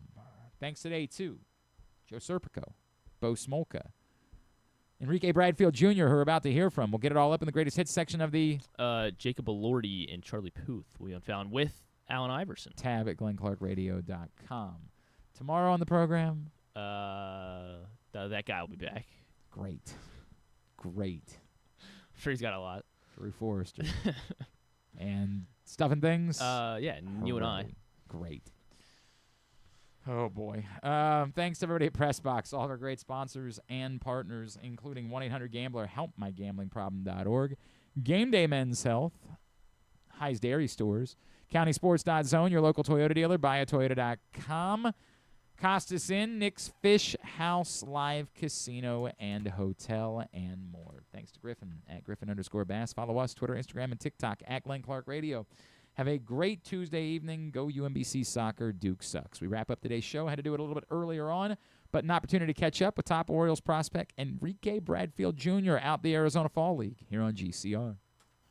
Well, it's great to catch up with our next guest, and he's going to have to give me a minute because if you guys didn't see what he did last week out in the Arizona Fall League, you need to because not every catch is made equal. And this man has made some great catches. This one just so happened to be a game ender. And I want to share it with you, courtesy of the Arizona Fall League, for anyone who didn't see it last week. Enrique Bradfield Jr. performing highway robbery. Let's check it out.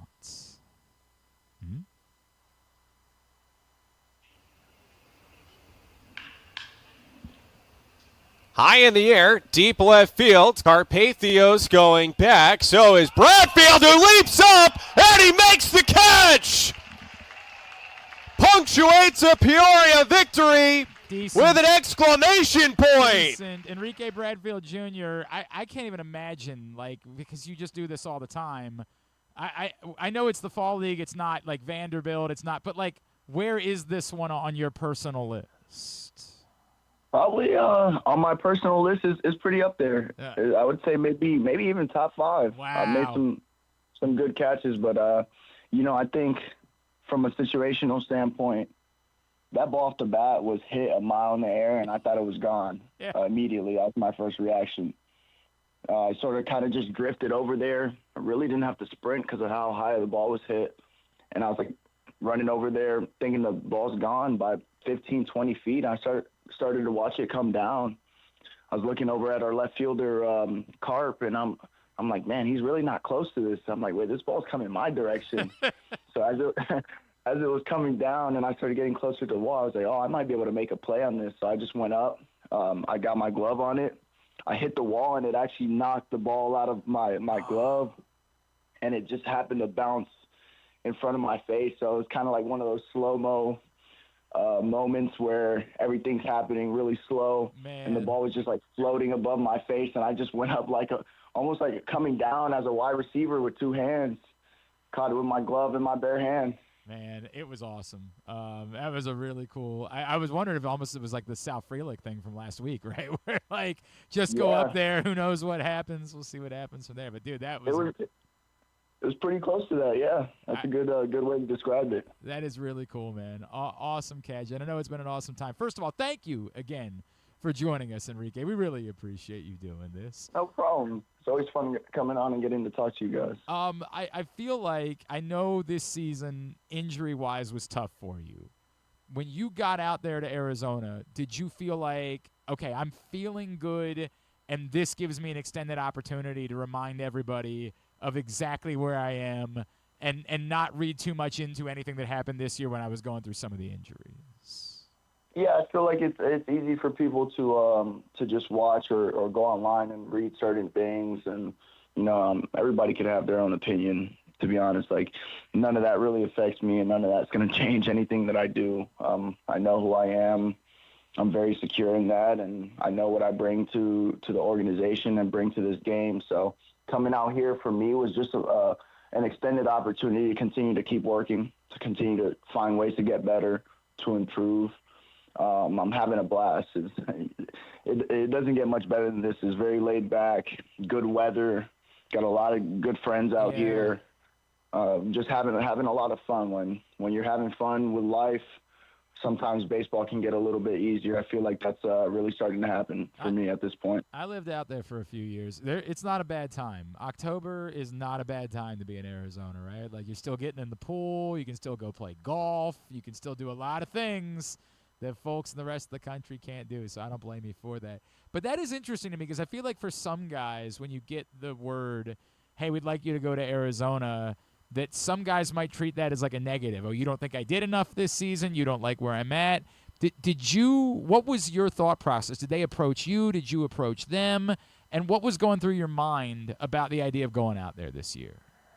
They approached me, and it was kind of, obviously it's always up to me, regardless of the fact. But I took the advice and having conversations with certain people in our organization. I just thought it was a really good, important time for me to come out here and just keep working. I played in, I think, 70, 75 games, maybe, if that. Gives me a chance to continue to get more at-bats, to come out here, have a solid 6 weeks of action. Just really, really be focused, it's a much different environment, not traveling as much. The travel's a lot easier, just getting on a bus for 30 to 50 minutes, depending on what team you're playing. Kind of a very stable environment, which is a much different environment than like a normal affiliate schedule where you're on the road for a full week in whatever town that you're playing that week. But I just wanted to come out here and continue to play. I want to put myself in the best opportunity to walk into spring training in the best position I can. Sure. Is it just about getting more game action? Is there something specific that you wanted to focus on while you're out there? Like any particular part of your game? Like, if we had been watching every day, would we say like, wow, Enrique is really trying to go opposite field more or something like that? Like, is there anything along those lines that was a priority besides just, hey, let's get a little more game action in this year? Yeah, I'm working on dominating the opposition every time I step on the field. If I have 4 or 5 at-bats, I'm working on dominating each of those at-bats and winning every pitch. I feel like that's something that a lot of people have forgot that I can do. I can go out there and dominate. I can change a game on defense. I can steal bases, but in the box, I want to be a tough out. I want the opposing team to hate me for how hard I play the game, how fast I play the game. And I want them to know that every time they see me, they're going to have to deal with me. And sometimes there's not anything they could do about it. So that's kind of where my mindset has been at when I'm taking the field out here. Enrique Bradfield is with us here on GCR. You and I have talked before. Are you still convinced that you get to the bigs, you can put together 100 stolen base season the way that the rules have changed and knowing what you're capable of doing and getting on base? Well, no doubt. It's a long season. It's a lot of baseball. There's no doubt in my mind I could do that. I've said that for probably 2 years now. Yeah. And I feel like we're getting closer to the fact that I'm going to find out. Yeah, I wanted to know, like, I get that it's not your decision. Like, whenever we ask a question like this, I know it's loaded because the first thing you're going to say is, dude, it's not my call. And I know that.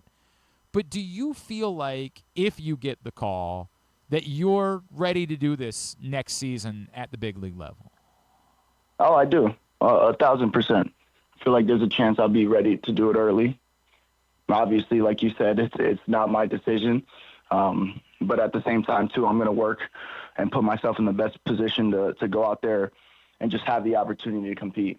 That's all I'm looking for. I want to just go out there and compete. What was it that you still wanted to check off? Like, everybody's different. Were there things that you wanted to check off the box before you got there? Or I remember talking to you after you got drafted. Were you pretty confident then that, like, hey, I just need to go through the process? There's nothing uniquely that you needed to do to say, now I'll know I'll be ready for the major leagues? I don't think there's something that in specific I was trying to check off the list. But I feel like every level that I've been at and every experience I've had in professional baseball has definitely served the purpose. Obviously, the good parts of it, playing well at certain levels. And then you have the tough parts of it. You have the injuries, the rehabs. Rehabbing is honestly harder than playing. And you know, a lot of people wouldn't know that unless you've been through it. I definitely didn't know that until I went through it, and I went through it twice this year. My second rehab, a lot different than my first rehab, but I learned from the experience. I learned from the adversity, and I felt like the adversity almost bulletproofed me to the point where now when I take the field, I'm not worried about anything, but I also know that I've been through a lot this year, and regardless of that, here I am, and I'm still playing at a really high level. I'm still going out there and doing my thing, so mentally it's taught me a lot. I had to really sit down with myself, have a lot of internal conversation, reflect on a lot of things, and then through that reflection, it's really helped me build a better version of myself. And I feel like right now I'm the best version that I've ever been, and I'm evolving every day. I'm excited to show up, to work hard, to be around the guys and the squad, just to go out there and dominate. It's interesting because neither injury was – a lot of times when guys go through, like, serious injuries, you'll hear them talk on the other side about the appreciation that it gave them, you know, for the game and for getting to come back. Neither one of these were, you know, serious, were, you know, a year of rehab, but just having a couple in the same year, did you feel any of that? Like, did you feel maybe more joy being out there in Arizona, just like I get to play baseball? That's not always a given, right? Like, I don't want to take that for granted. 1,000%. It gives you perspective. It could always be worse. That's something that I've heard for a long time. My mom, my dad, they tell me that all the time. You got to look for the positives in things and not the negatives. Getting promoted to AAA, that was a huge positive. In the 15 games, I didn't play as well as I would have liked, but I was out there and I was healthy. And that was very important to me. Coming out here, I'm having a blast, but I'm healthy and I feel really good. So when I feel like your body feels really good, mentally it's much easier to go out there with peace in your mind and go and compete. When do you, I guess, what's the best piece of advice that you've gotten since you've gotten into the pros, since you've gotten into the system, whether it was from someone in the system or someone else in your life? I know you talk about your dad a lot, and obviously he had his own baseball journey, but is there something that you've learned in this process that has been most beneficial for you as you try to take this next step to the bigs? Yeah, I think something that I've heard for a long time, and it's honestly been more apparent for me during professional baseball, has just kind of been trying to find that middle line. Have a good day. Don't get too high. You have a bad day. Don't get too low. Honestly, it's really been separating the days, treating them all as individual days, not looking at a full week perspective. I know what I have for tomorrow, and past that, I can't tell you what else I have. I know I'll be playing, but I don't know who we're playing. I don't know what time we're playing at. I am living truly to be right where my feet are, and I'm honestly just putting one foot in front of the next and just walking forward through this thing called life. Whether it's on the field, off the field, I just want to be present with my family, present with my friends, present in my work every day when I show up. So that's honestly kind of the best advice that I've been using, but it's really been showing on the baseball field for me.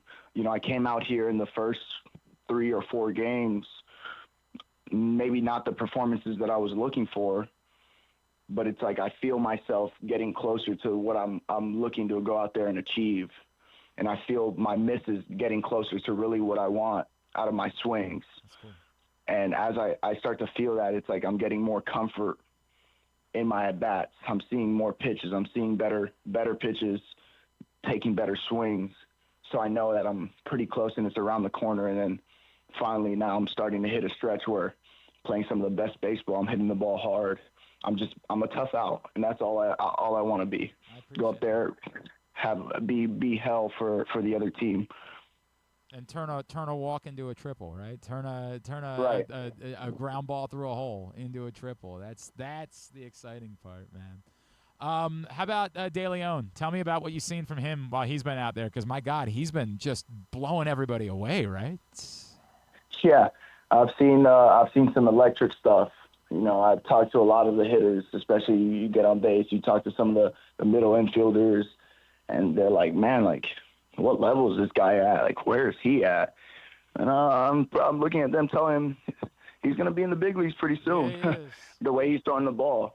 He's got an electric sinker, a lot of movement. It's 95, 96, a slider at 88. A good changeup with a lot of depth and a lot of fade, and he's just up there pulling strings, playing behind him and being in center field, watching how he goes out there. And to our credit too, or to his credit, he's done a hell of a job in his daily work, his routines. He's always focused, and even behind the plate, Ethan Anderson has caught him out here. He was in high A. Yeah. And Double A and EA, he's done a hell of a job with him. He's helped set him up in some really good spots, and De Leon's just going out there and executing. That's awesome, man. The $1 million question. I know you're excited about being out there. Have you asked anybody about the possibility of you flying back to Nashville to be there for College Game Day on Saturday morning? No, I haven't. I would love to get to experience that, and hopefully this fall get to experience a fun environment in Nashville when I get done here. But for now, I got better things to attend to. I get it. You got to keep the main thing the main thing. I understand how that works. But dude, if I had told you 2 years ago that Vanderbilt football was going to go from, 2 wins to hosting College game day and consistently beating good teams, would you have believed me? No, I wouldn't have believed you, but I could see the start. When I was leaving the program in 23, I could see the wheels starting to turn a lot. Clark Lee's done a tremendous job. It's nuts, man. The whole Vanderbilt University, from the athletics department, Candace Lee has been amazing for our athletics department and our sports. We're seeing basketball with brand new facilities, football with brand new facilities. We have volleyball once again at Vanderbilt that just started. The baseball stadium is going to be an electric environment to watch a game when it gets done. We're seeing a lot of money and resources being pulled and being put into athletics to keep us at the elite and to help us become elite in some of these sports. And football, man, those guys go out there and they look aggressive. They play hard. They play fast. And it's been a lot of fun watching them. Oh, and Diego Pavia is nuts, man. Like, that kid. That guy can play. That guy is incredible. Yeah. And he believes it. He knows it. No, there's no doubt. Like, that's the crazy part. Like, even when you guys beat Alabama a year ago, like, his confidence, you could just see, like, he thought, yeah, we're going to beat Alabama. Like, we are, just because he believes. And the crazy thing about it is he said it from the summer before. We have a staff member on the baseball side who went to Alabama and had ran into him on campus. And he was like, watch, we're going to go and beat Alabama next year. Wow. From the entire summer before he knew it. That is nuts, and he went out and just did it. Dude, that's an all-time calling your shot. Yeah. That is iconic, man. All right, this is my $1 million for you. Have you ever – we will regularly see guys that just know off the bat, it ain't worth it for me. Like, there is no reason I can just leisurely take a look at that and watch it fly. Has that ever happened for you, or in your heart of hearts, no matter how hard? You brought up the one from last week, how hard a ball is hit. Is there a part of you that likes, maybe I can jump out of the stadium and catch the ball? Like, do you ever just turn and watch a ball go? Yeah, the more you're out there, you definitely know. There was a ball hit yesterday that it probably went about 460 feet. And I got back there. I gave it a nice courtesy, but you know, it's going. Like, I don't need to bother trying to hurt myself to get this one. I can walk with it, but once I get to the wall, there is nothing that even I can do about it. Man, you got a lot of people back this way excited, seeing you healthy and seeing you hit the ball. And obviously we always know what you can do defensively, but reminding everybody, it gets us very excited about what might be very soon for you, Enrique Bradfield, here in Baltimore. Dude, it's always great to catch up. Great to chat with you. Enjoy your time out there in Arizona. And looking forward to seeing you in Sarasota come this spring. Thank you for hopping on with us this morning, man. We really thank you. It's always awesome to be able to talk to you guys and get to catch up. So I'll definitely be seeing you guys soon.